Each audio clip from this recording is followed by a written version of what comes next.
Hi, I'm Scott. I'm Kaufman. And welcome to SRD. How you deal with assholes at the table. Today, we're going to talk about some problem players that can pop up and how you deal with them coming right up.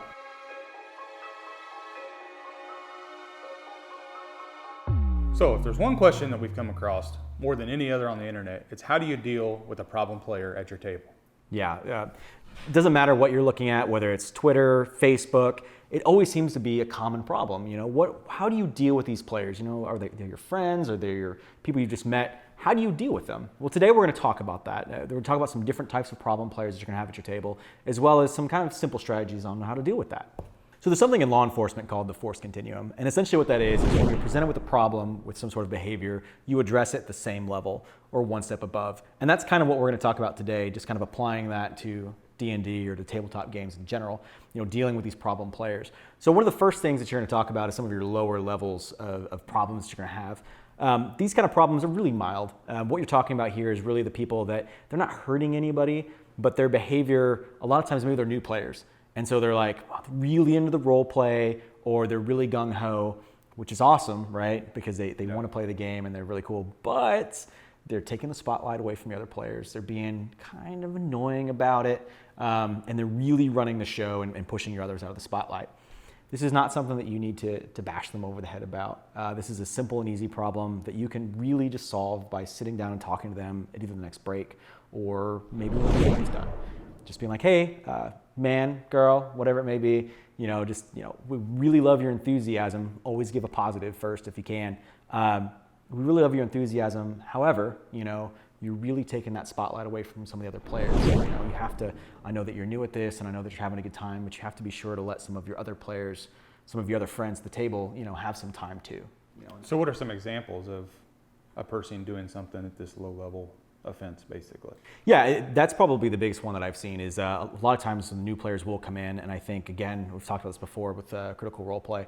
A lot of people see these outlandish role plays and they're really deep into it and they want to emulate that, and that's great, However, when that's brought into a table and they're brand new and they don't really know the social side of the table about the social unspoken rules of, hey, I go, you go, they go, try not to hog the spotlight kind of deal.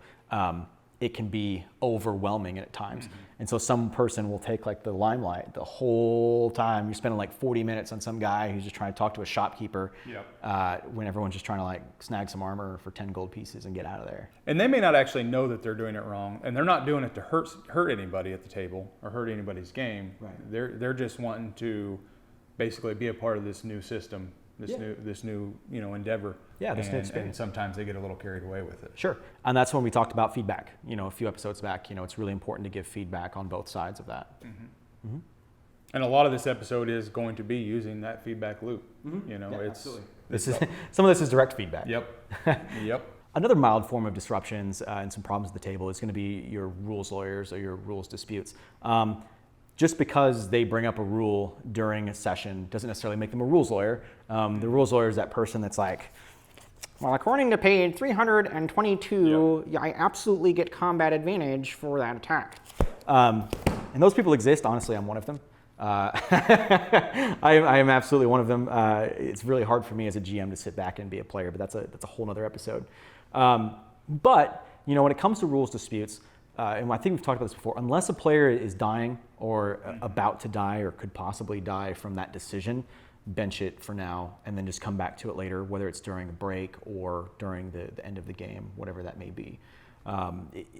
If it's really minor rule, just go ahead and let them have it, even if you're not even sure about it, as long as it's not going to throw the balance of the game off too much. I mean, it's really not that big of a deal.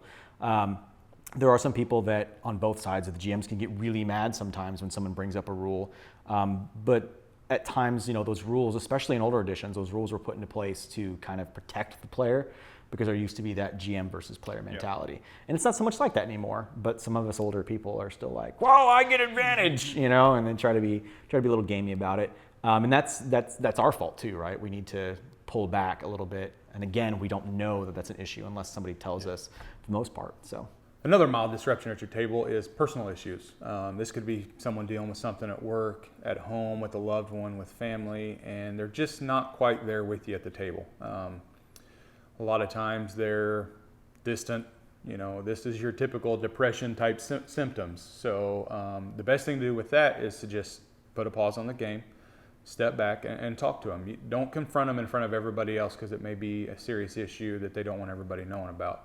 Sure. But just be there to talk to them and let them know, hey, I know it look like you're not really into it tonight. What's going on? And they may open up. They may feel better literally 5 seconds after they've actually got it out in the open and talked about it, and then you guys can get back to playing. Yeah, absolutely. I mean, so these people are your friends, right? In theory, and you hope that most of the time we play with our friends, but not always. But either way, these people probably better than a lot of others. And if you know that this one guy or lady is always excited to be at the game, and today they're just not feeling it for some reason, there's nothing wrong with being like, hey, let's take a break. Don't take a break because Bob doesn't look good. Hey, let's order some dinner or whatever it may be. Just take the moment and just be like, hey man, what's going on? And find out. And most of the time, people really just want to talk about whatever their issue is. And sometimes they don't, and sometimes they won't, and it'll just continue the way it was. However, I can say from personal experience, at any time that this has come up, I'm just talking to them about it and letting them get that off their chest, taking a good break so they can kind of clear their mind and come back to the game. And it always seems to work out pretty well. Yeah. It's kind of moving up that continuum that we talked about. I'm going to move on to talk about something that's a little bit more major, and that's relationship issues at the table. This could take a couple forms, one of which is two players that are in a relationship together, or the worst form, which is one is a GM and the other one is a player. And so this can come about in a couple of ways. One, if it is player-on-player relationships, sometimes those players will steal the spotlight amongst themselves because they love each other and they're off shopping together, talking and doing things together and those kinds of things. And while that's cute and cutesy, it takes away from the other people at the table. Yeah, they're role-playing, but they're bringing in their real-world relationship into the game and making that a disruption. I know a lot of couples who will actually do the exact opposite of that, just because it's a chance to get away from their significant other during that time. During your 4-hour game session, that's time for you to be you. Yes, the other person's there, but it's time to break apart. And that seems to work out really well for some of them, and sometimes it doesn't. As again with some of your minor issues, the best way to deal with that is really just pull them aside and talk to them about it. Okay, you guys. I really love that you guys are here. I love that you're into the game and that you're role playing.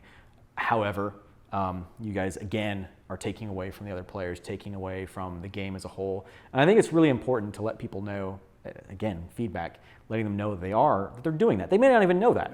They just may think like, oh, this is cool. I get to, be an elf and we're like elves in love and stuff. Yeah. And it may be cool for them. But if it's taking away from everyone else, that's pretty much what we're talking about here is taking away from everyone else because it's a community game. Just deal with it. Don't be afraid to talk to these people. It is your table. I know that yes, D&D has evolved and other tabletop games have evolved into a community game, but at the end of the day, it's your table. Mm-hmm. And I'll tell you how you know that. Ask someone else to DM. Yep. Watch how many people raise their hands. It is your table. It is your table. You raised your hand. You took the time to put the game together. Yes, people want to be in it. Yes, they're going to help create the story, but it's still your table, and you have to run your table like you would run anything else. And you can't allow people to take away from the other people at the table, whether that's you or the other players. And on that note, we go to the other portion, which is the worst one, and that's the GM and the player relationship. There's nothing wrong with that. However, you can see a lot of favoritism that can happen from time to time when it comes to GM and player relationships. Whether that's more experience, more treasure, more time with the GM and the story, or maybe the whole storyline is built around that person that they're in a relationship with. That's not okay. That's just not okay. It's favoritism, and the other people at the table are going to see that. If we all kill something and we go and loot the room and my wife gets a +5 Vorpal sword and all you get's like 2 copper, you're going to be pissed, and rightfully so. And I'd feel the same way if I was at your table. Mm-hmm. So keeping that in mind, you want to make sure that you treat your significant others just like anyone else at the table. Now, if you're a player and you're dealing with that, you have a couple options there. One, you can talk to your GM about it, which is what I would suggest. Wait till the next break or the end of the game and be like, hey, this is what we as the players see. I would definitely rally the other players along with you because, again, it's the DM's table, right? So you want to get your other players together and be like, hey, this is not okay with us. If you have more than one person bringing the issue up, Right. they're going to see, hey, wait a minute, and it's not just this one guy that has the issue. It's a group thing, so it really is an issue. Yeah, absolutely. And bringing that forward to them, they may not notice, they may not be doing it consciously, and they might be, but just let them know that, hey, this is not okay, and we're not okay in playing in a game like this. If this is going to continue, then we're out. And in today's day, it's a lot easier to find another game than it used to be. Yep.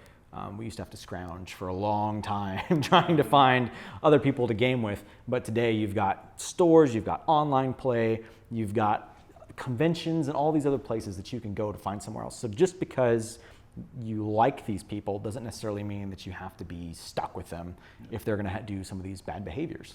The asshole. What type of asshole are we talking about? So we're talking about the real assholes. WebDM Pruitt, he calls them dicks. Don't be a dick. I agree with that. And how do you deal with those dicks? You get rid of them, plain and simple. The biggest thing, again, this is your table. We don't deal with racism. We don't deal with sexism. We don't deal with any ism.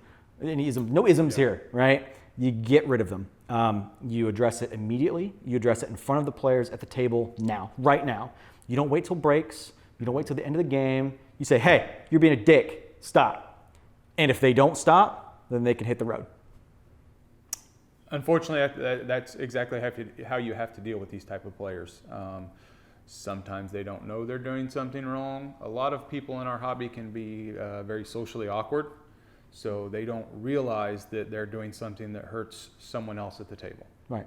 The biggest thing, and I think that a lot of people want to push that stuff off or do it in private, I don't think that you should address those kinds of behaviors in private. And the reason is that if someone is at your table is offended by the real actions of someone else, the real dickish actions of someone else, and you don't address it now, they're going to think that that's okay at your table. And they're going to think that that's how they're going to get treated for the rest of the campaign. Absolutely. And they're going to resent you subconsciously, at least subconsciously, at your table. They may not show up anymore. They may, their attendance may drop off. They just may never come back again. And you don't want that. But if you address it immediately at the table, they see that this issue was taken care of. These people actually see that this hurt me or this hurt someone else, and it won't be an issue anymore, because not only are you addressing it there with that person, everyone else now knows, hey, wait a minute, this is off limits. Yeah. Yeah, and we try to establish those things in session zeros, what is and isn't off limits. But a lot of times, especially in public play, I think this is where it comes up the most. In your home games, you pretty much know who's in your home, or at least you should. Don't invite random people to your house. Play with them in store first, and this is why. You're going to meet all kinds of different people at stores, people you've never met before, and play with. And I totally recommend doing that. First of all, gaming is not a monogamous, nor should it be a monogamous relationship. Getting out there, playing new games, meeting new people, getting new GMs under you or over you is a wealth of knowledge and experience that we'll talk about later in more advanced series. But with that comes uncertainty of the kind of people you're going to deal with. Yep. You'll find some of the greatest people in the world, and you're going to find some really big assholes. And as a player, you either address it with your GM, be like, hey, this dude's being an asshole. If the GM's being an asshole, leave. But if you are the GM, if you were in charge of that table, you get rid of them. You address it now.